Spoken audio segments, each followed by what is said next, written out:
Part 3 of importing settings and templates in SolidWorks. I've got 3 files open here. These are the ones we dealt with previously, the A3, the A2, and the A1.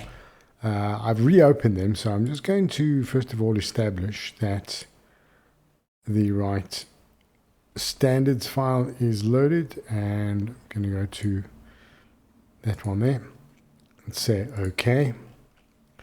So let's try and get this into the right corner so that you can see what's going on.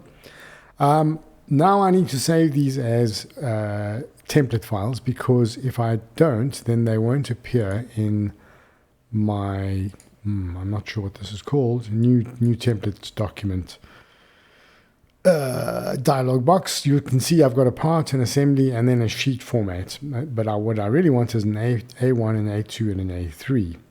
So that's going to open this file. Damn, I keep doing that. So what I need to do then is just save it as a template, as long as that set of drafting standards is loaded. But before you do that, what I want you to do is I want you to personalize your sheets and to then rename them when you name them as templates under your own name. So we're going to go to edit sheet format. And I've set this up in such a way that each of these text blocks is anchored and should have an all uppercase tick box ticked off. That's to ensure that when you put text in, it's always in capitals. So, whoops, I'm just going to type my name in.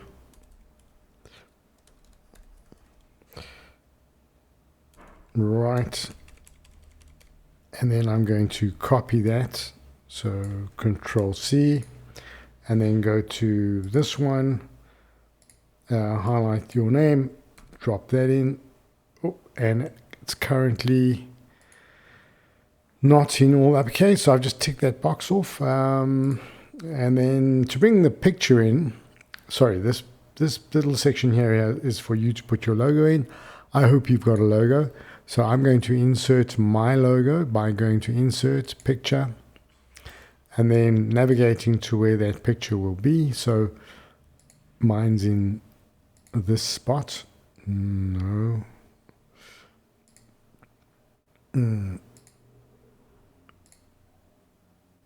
Right.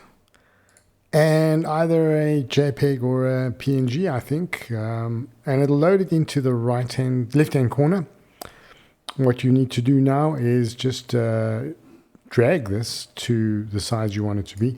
Don't worry about this black line. That's a scaling bar. We'll deal with that later.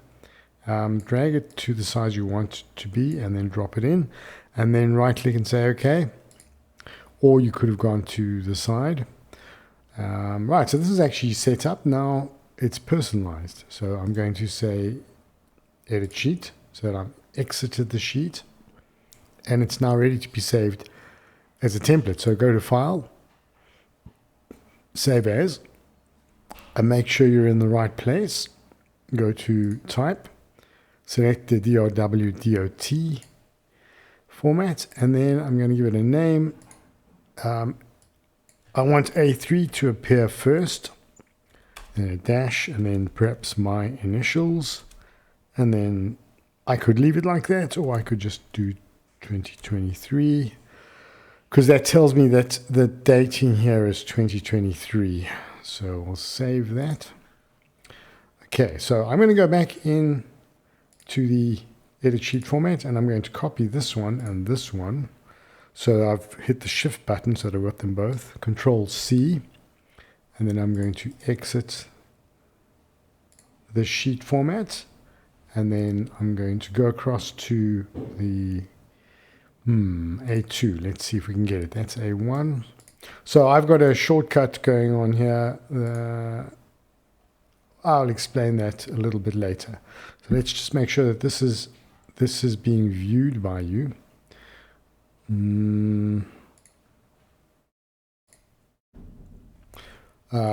So I just paused for a second there. So I'm going to just make sure once again, as always, that the drawing standards are loaded. SolidWorks doesn't like something. Right, this time it isn't loaded. Let's go across, select that one, say OK. All right, and then I'm going to edit the sheet, edit sheet format, Control V. So I'm just going to double click on this. Control X, get rid of that one, delete this one, and then double click in Drawn. Select this bit and delete it, and say Control V. Right. Do the same this side.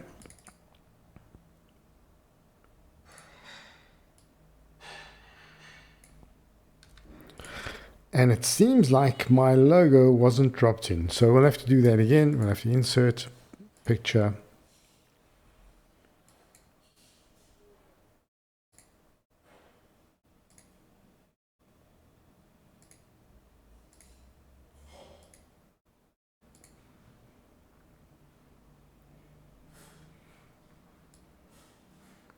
Scale that down, move it across.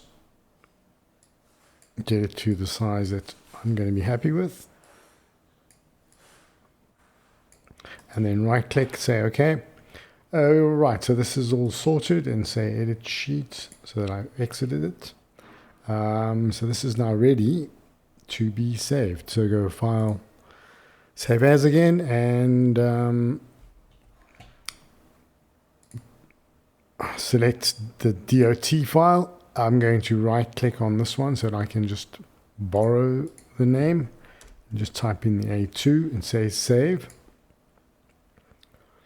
And then you can do the same for the A1 version. I'm not going to do that.